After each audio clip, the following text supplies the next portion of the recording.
अपनी लाइफ का सबसे बड़ा केस लड़ने जा रहा हूँ। ऑल द बेस्ट नहीं कहोगे? तुम्हें मेरे ऑल द बेस्ट की क्या जरूरत है? मुझे तो शुरू से पता है कि तुम पूरी तैयारी के साथ आओगे।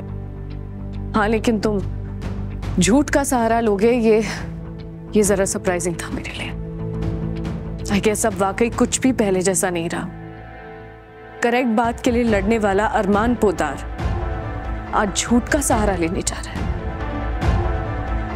तुम्हें जो सोचना है तुम सोचो, पर एक केस लड़कर तुम अपना और बाकियों का टाइम वेस्ट कर रही हो।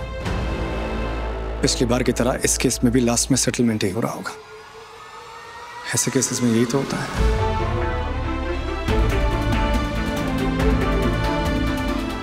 क्या कर रही हो? मुझे कुछ चाहिए।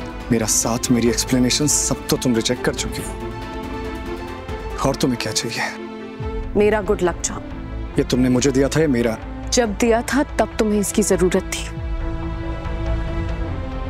लेकिन अब तुम्हारे पास गुस्सा, अपनी अकड़ और ढेर सारा झूठ है। अकेली तो मैं हूं, एटलीस्ट इसे तो मेरे पास रहने दो।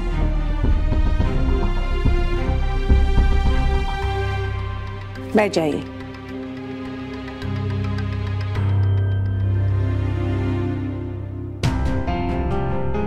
अदालत की कार्रवाई शुरू की जाए। अभीर शर्मा की हालत को मद्देनजर रखते हुए उन्हें ये इजाजत दी जाती है कि वो फाइनल हियरिंग के दिन ही अदालत आए।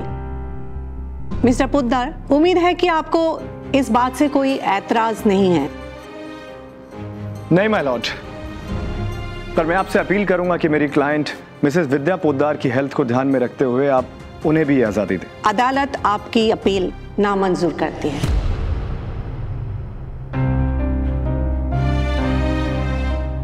मिसेस पोद्दार पर संगीन इल्जाम लगा है।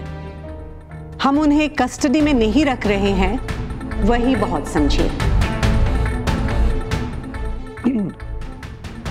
माय लॉर्ड, मैं मिस्टर मनीष गोयंका को इस विटनेस बॉक्स में बुलाने की इजाजत चाहता हूं। इजाजत है।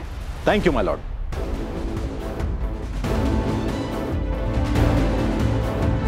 हम ये जानना चाहते हैं कि क्या हादसे के पहले मेरे क्लाइंट अभीर शर्मा और विद्या पोद्दार के बीच सब कुछ ठीक था?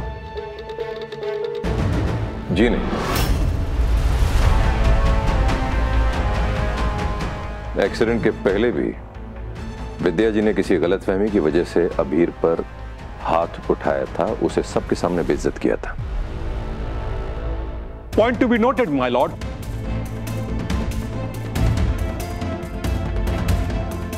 अच्छा, क्या यह भी सच है कि एक्सीडेंट के बाद उन्होंने मेरे क्लाइंट की कोई मदद नहीं की? जी ये सच है। मतलब यह मुमकिन है कि विद्या पोद्दार ने जानबूझकर मेरे क्लाइंट के बाइक को टक्कर मारी हो?